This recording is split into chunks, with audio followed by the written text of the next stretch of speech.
friends, subscribers, haters, welcome all to my first ever voiceover headcam orienteering video, where I'm going to be talking to myself for the next 30 minutes or so, trying to walk you through what I'm doing, probably try to decipher what I'm doing as well, because sometimes it does get a bit mysterious of what my decisions were. And I hope you enjoy it. We are currently in Bulgaria Cup day 2, where unfortunately I couldn't get the whole course on my GoPro because I wasn't really aware of the capacity of the video when shot at 4K, but lesson learned.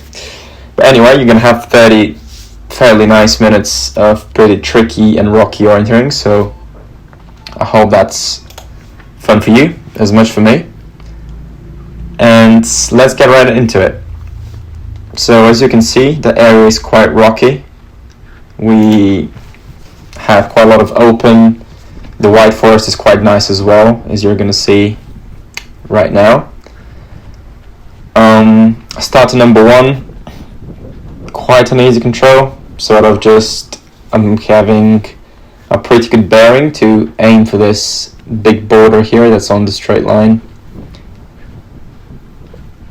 Once I hit that, it was pretty much a plan of hitting the paths where they do their slight turn and aim off from there to the big rock. Here I didn't really realize here that I'm slightly right, because I thought the control was right here. And yeah, you can see that I was quite confused and a bit frustrated that already made my first mistake, but pretty quickly I realized where the only other border could be. So that's number 1. Off to number 2, pretty tricky leg. I made some errors the day before of going through the green, so I quite immediately decided that today I'm not going to be risking it going straight. First, because of this, and secondly, I'm also third minute of the whole competition, so I'm basically the first guy in the forest. We're not really going to see many people out here today, so yeah, just decided to be quite safe and go fully round, which I think was in the end pretty good decision based on splits as well. Managed to get a pretty good line here from some tracked up paths from the day before or from today. The attack was planned to be sort of on this big spur, as we're going to get close to it to see where I am there, and then go to the next big open sort of spur, just the slope I guess, and locate the bare rock. I think that was my initial plan. So here I'm entering the forest. I see this big bare rock part on the left of me, which it needs to stay on the left. So I correct from here. I'm aiming for the open with the next cluster of boulders that we see here. And from here on, the attack is pretty, hopefully pretty easy. So I aim to the next open bit, and then from here, I just knew I just have to get to the furthest right boulder that's underneath. And here we go, 2 controls in. Gosh, it's really hard to be enthusiastic talking about your own orienteering sat in your room. So sorry if I'm not very entertaining right now. I'm doing my best. Number 3, another sort of very similar plan to number 2, which was I saw quite a lot of green with not very easy distinct features to go through, so I just decided to go right, go back to the open, play it safe, first 3 controls in. This, as I'm entering here the open, I can tell you what happened the day before, which was Bulgaria Cup day 1. So here we have, it's a 3-day event where the first 2 days are individual starts. You combine your time, and then on the last day you start on a chasing start. So the guy with the least amount of time starts first, and then the guys after start chasing. So it's 3 days that you need to be quite consistent, essentially. And yeah, the day before I managed to get the win by 5 seconds. It was 8 guys, I think, in the top 5 minutes on a 60-minute course, which might not sound great, but it's absolutely revolutionary for the country, which is really, really good to see. So yeah, today I decided to be a bit more consistent because I didn't have a good buffer from yesterday to rely on as I did the previous year. So here I just entered, coming back to the course, entered from the open. I'm aiming just for this massive boulder that I just need to go behind. So pretty easy control, really. Even if it looks quite scary, you just need to make sure you're not confused where you are between those big rocks, because sometimes they look quite easy on the map. It's just like a massive black spot, but then as you see here, some of them are like a bit patchy, like a few boulders essentially clustered together, could be drawn as a single massive boulder depending on cartographer or the exact area. So yeah, first 3 controls in, no big issues apart from number 1. Here, once again, as you can tell by my tactics for the day, I try to be safe and not do anything risky. So again, a quick compass bearing towards the path. On the path, then the plan is to go quite nearby the boulders at number 9, then hit the next patch of boulders with this big bare rock and the slight path that's just next to it, and then going down this small ditch. It should be quite easy to locate number 4. So yeah, here I'm entering the end of the open where number 9 is. I don't really aim to see it, and I don't really see it as well, but you don't really need that. I try to hit this small indistinct path here, which I think here I'm slightly struggling to do, and then I think, yeah, this might be it. There we go.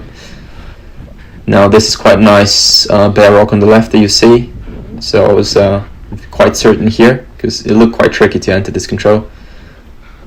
Here I'm in the ditch. Try to steer right of it to not lose too much height, and then just aim for the biggest sort of boulder, and I know I'm just under it. And here we go, number 4. 4 tricky controls out of the way. Things are looking good, and onto the hill, which, let me tell you, that at 33 degrees and a UV index of 8 out of 10 is hard. It's pretty hard. So here, basically a straight line. You don't really care about anything until you hit this big open with a distinct wedge boundary, essentially. So it's just a matter of finding a good line on your compass. So yeah, sorry, let me rephrase this actually. Following your compass and trying to find a good line on the way is what I want to say. Yeah, it's a bit green, not horrendously green though, quite like you can run through it. It's just quite sort of, you have to do the old 90, as the orienteer pod like to call it, as you're running through that forest. Yeah, so here I hit the open. There's a distinct tree next to me, so I'm just aiming to enter slightly under the top of the wedge boundary, go through the ditch, and it's, I think, a saddle that the control is on. Here I think my GPS is slightly off for some reason, but we can just pretend that I'm 2 millimeters south from where the blue dot is currently at, or pink dot I guess actually. Yeah, and there we go, number 5. Right, so for the next control, as you can see, the open veg boundaries here were the biggest sort of thing that you use on any leg just before you find an attack point and attack it, but the opens were really quite visible and well mapped. So here again, I'm just entering the first open, staying on my compass, trying to enter the second open part that has this indistinct path. And the plan was just to take the path, hit the two borders, and then find these two massive ones in between where the control is. So yeah, I'm always walking you through my plan first, since it never always happened. So it's good to know what I'm trying to achieve and what actually happens, because I guess that's what the learning curve is in this sport of orienteering. One part of it is picking good plans, but I guess the much bigger one is actually executing them when it comes to the forest. So yeah, here I'm slightly above the open. I'm trying to find this indistinct path, which, as you can tell, I've already passed and I didn't see. So I'm noticing here that my direction is already off, and I'm probably not going to see this path. So I try to correct. Slightly overcorrecting, but I'm trying to make sure I'm seeing something that I can aim off. Here I see them on the big open part with the patchy forest. So from here, I wasn't panicking too much because I knew I wasn't too far off, and the size of those borders would be really hard to miss. So I knew I've messed up slightly with my direction, so I've lost probably around 10 seconds or 15 here, just from trying to find this path instead of just following my compass, which was a mistake. But yeah, here I see finally the big borders here on the left and the right, and I slightly misread between which ones my control is. I don't know why I thought it's definitely here. And you can see I'm making a full circle around, wondering where this control has gone. I think, yeah, I checked my description here, even though it's quite clearly visible between which borders this control is. But yeah, then I came back and found where I am and found the control afterwards. Right here. There we go. So 15 seconds on the line, and then probably around 20 seconds more in the circle lost, which is a pretty big mistake, really. Yeah, first part was relying too much to see an indistinct path when I have a lot of other features to go through, and the second was just not really reading the circle well. So now I have 6 to 7, which proved to be on the day the trickiest leg. We had multiple people in Meta Elite losing more than 3 minutes on this leg. So here my plan was to just contour, and once I pass this big re-entrant, to see on the left where those boulders are. But as you can tell, I'm quite a bit high, much higher than I intended to. So when I'm looking here over the left at some point, I'm not really seeing any boulders, which is slightly concerning, but equally I know I've just followed the contour, so I can't really have gone off too much. So I'm just following the plan of contouring until I hit the opens. Here I see some open parts, and I know that I can navigate off them afterwards, because I can just follow sort of the shapes of the open, which was my plan. So here I see where I am, try to make sure I know what's going on. I see it on the right side, there's no open bits, and there you go. In a bit of a puzzle fashion, I'm trying to find just a way to stay on the highest possible open bit, which was my plan. Here I see the big boulder, which was one of my main features that I wanted to find. You can call it an attack point, I guess. And from here I knew that I'm seeing this massive open rock above me, and I just need to go around it. So from here on out it was quite safe. But essentially, for those curious that how people lost time on this control, I think most people went on the hill that's east of number 7 and circle there for ages, including my good friend David Bunn, who spent good enough time there to probably map it better than the map maker. But yeah, it was a tricky one.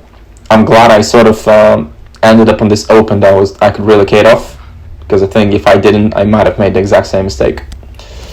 Now to number 8, I'm just exiting again backwards. Just no need to go straight there when you have this nice open here to run quite a bit quicker. So I'm just staying on the top side of the open. My plan is not exactly very clear, but I'm trying to go down alongside those cracks that you can see here, that will lead me down into the green. Here we're soon to be entering the green. Yeah, this is the end of the crack. I'm entering here the green parts with a bit of open.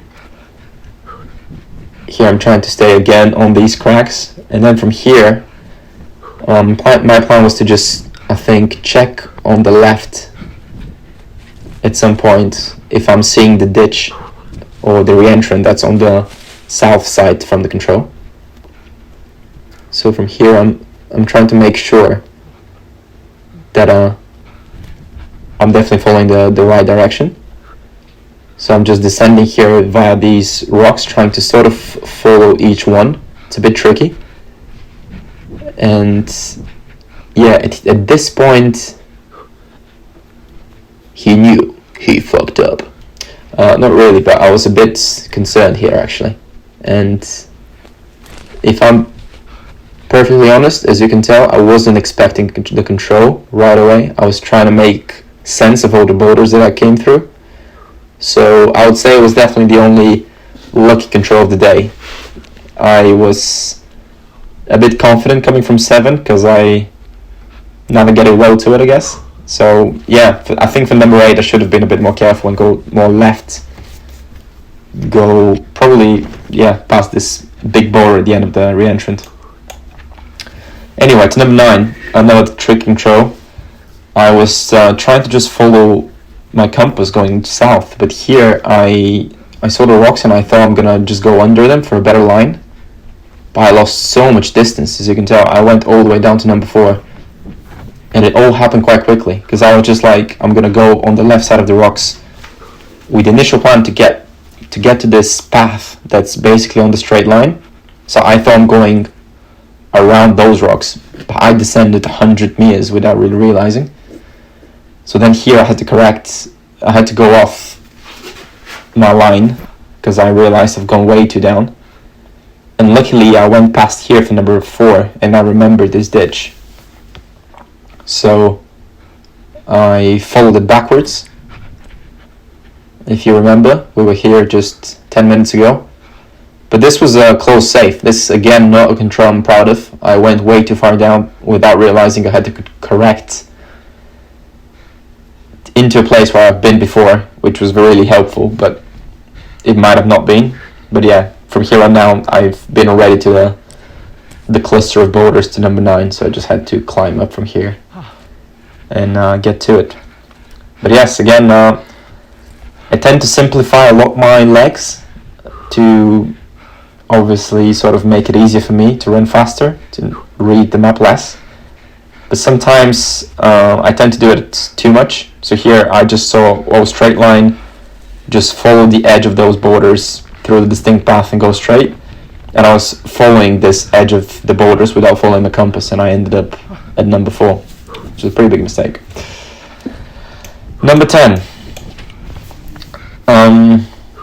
Pretty tricky, just probably more getting through things rather than the actual execution. Like the running part was quite tricky to just follow a compass here. But I was trying to follow my compass straight and end up...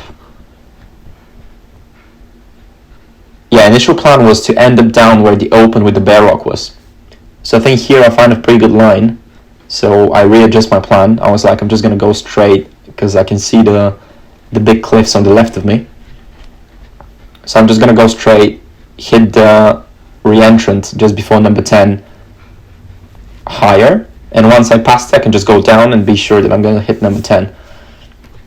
So yeah, my plan was here readjusted based on the scenarios that I saw, which is perfectly fine. You never know what things look like or what is runnable and what is not. So it's fine to just make up a new plan on the go, especially if it's an area you're not that familiar with. So yeah, here I'm just trying to definitely make sure I'm gonna end up at this re-entrant higher up. Yeah, you can see this is I think the first ditch and the big boulder next to it, so I know I'm definitely high enough. And I'm going down. So yeah, again, not the best execution. You can see a very wobbly line, quite a few bananas, as the Brits call them, sorry. But I managed to find a control. So yeah, quite a sketchy sequence of 8, 9 and 10. Not very good, and it's not really ending, to be honest. More to come. Number 11, just a straight line, trying to hit this big open hill. Try to go on the slope of it and contour once I climb up to the right height. So yeah, the plan was here to just get a good height initially, climb up straight from the re-entrant, and once I see one of those two bigger boulders there on the side, that we already see one of them on the left, I knew that I'm on the right height. So from here on now, the plan was just to follow the contour and end up at the next ditch with this knoll that we're looking for. So yeah, pretty confident here that I know what I'm doing.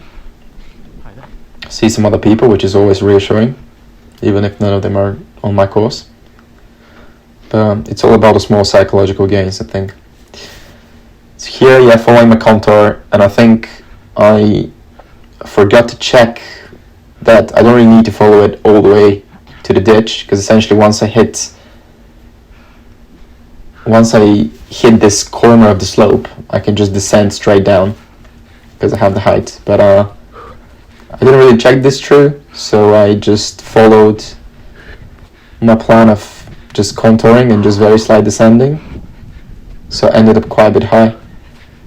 But I think I knew I might be quite high, if anything. So like the plan was to either hit 11 straight or be slightly high.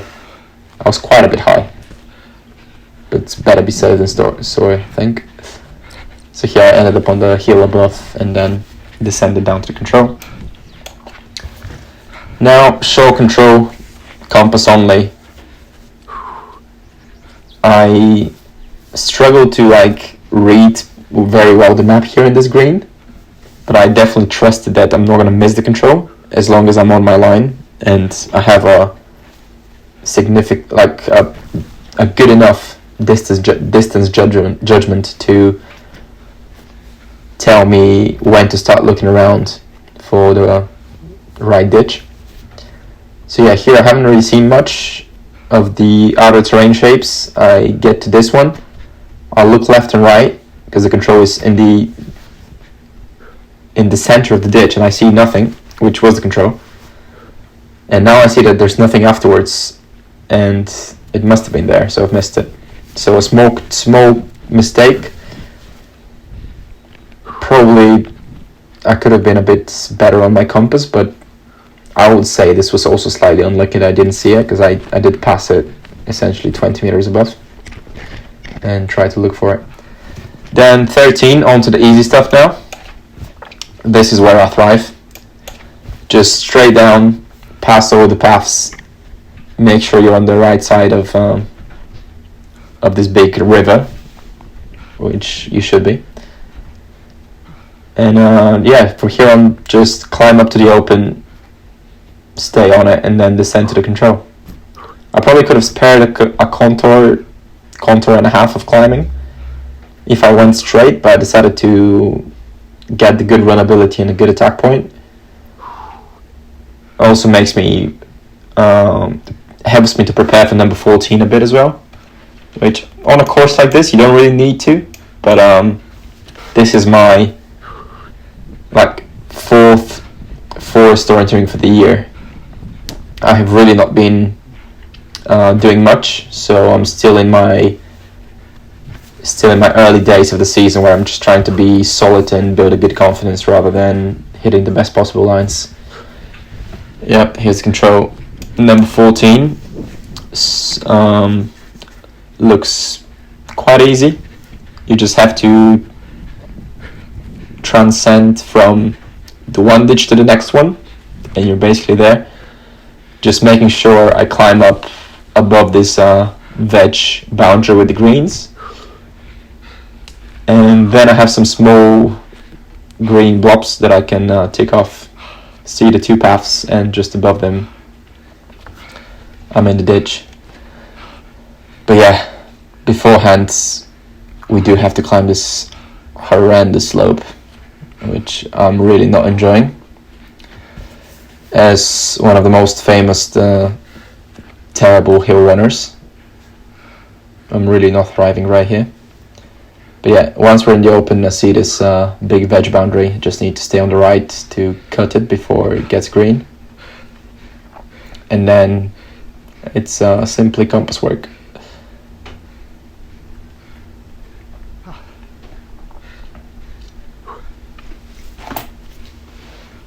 So yeah, nothing exciting happening here really. We are gonna get to control number 18 today. So not much left. Quite a few tricky controls left actually. So make sure you're tuned for that, boys and girls. Here I see this green circles that I was aiming to tick off. So that from here on now I knew that I'm on the right height. I found the path. And yeah, smooth sailing for number 14, I'd say.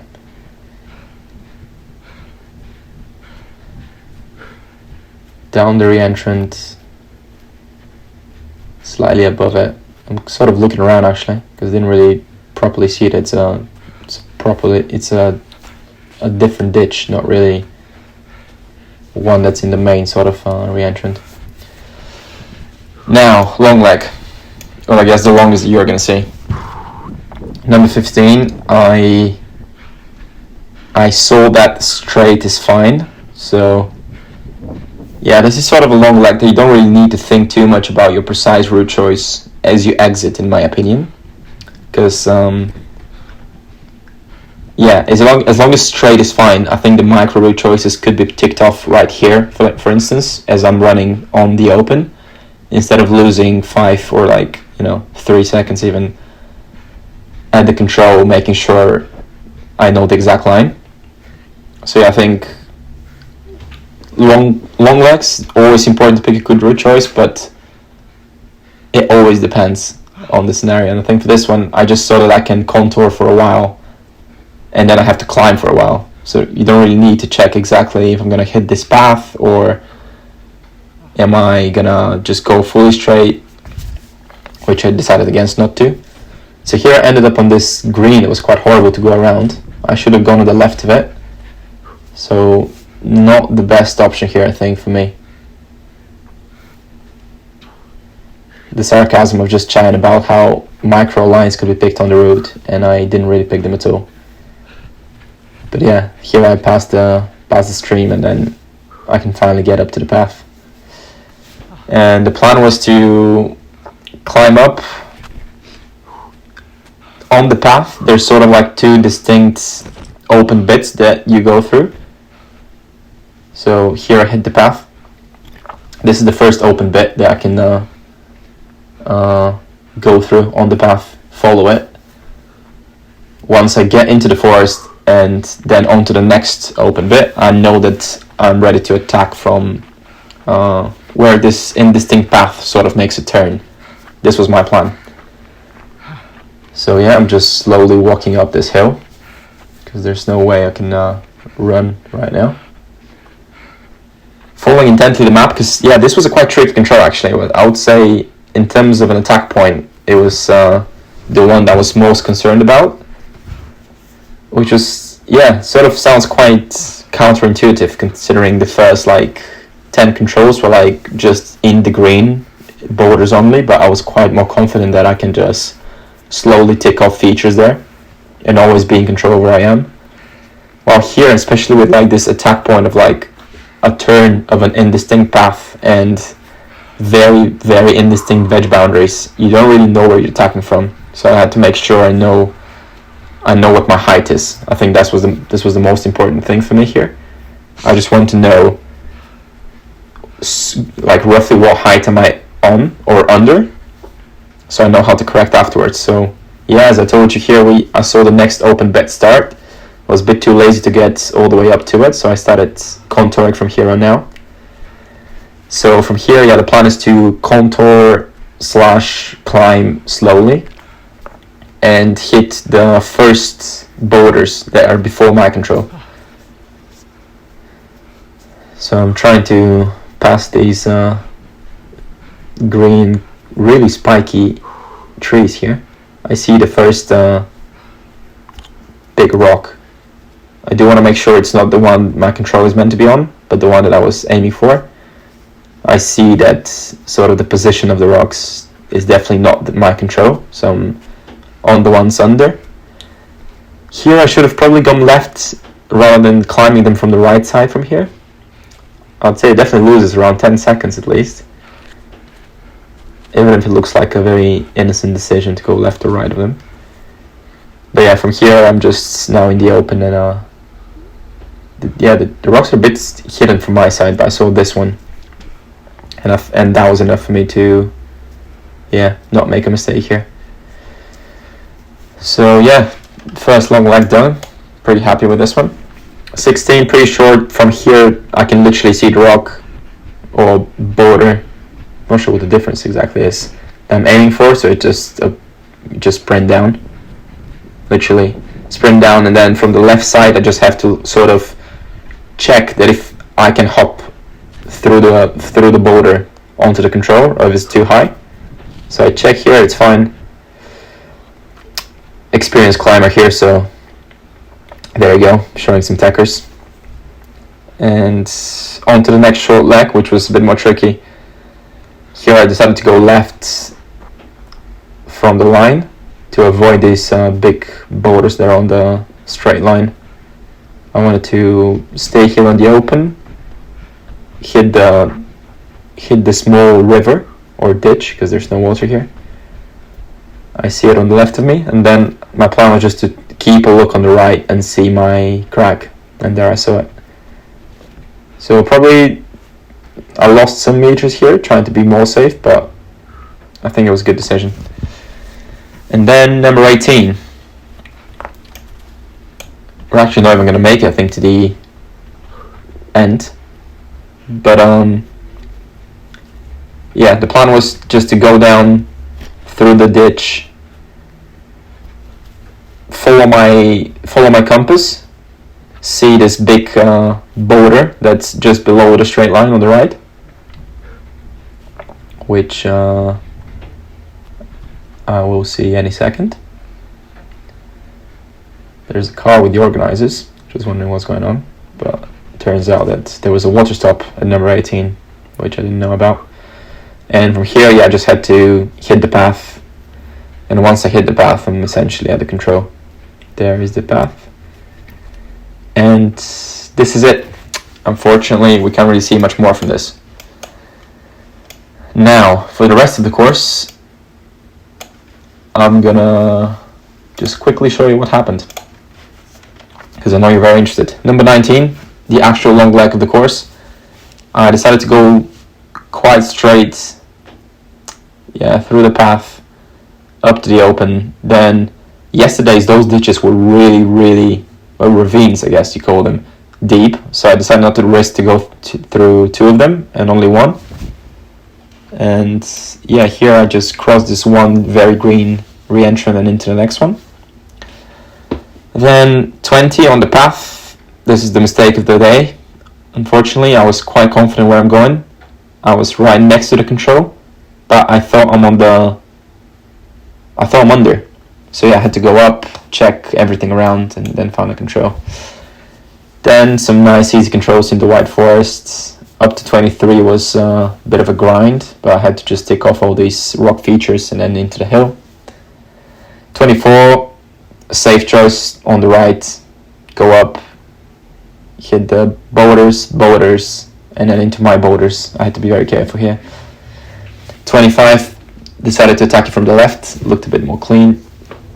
26 was just, nothing special really. 27 into the ravine. 28 went in the actual ravine, but was a bit tricky to run in, so exited afterwards. And yeah, there we go, into the finish. And I've managed to win today by 2 minutes and a bit, I think, over Ivan Sirakov. And this is it. Yeah, thanks for following. Hopefully very soon gonna upload the day 3, which was a full 70-minute event, which is gonna be a lot of me talking. I would not mind you muting the video and putting it on speed too. I'll probably do it myself. But I hope you enjoyed it. If you did, send it to your family group chat, send it to your friends, subscribe, and see you on the next one. Get out of here.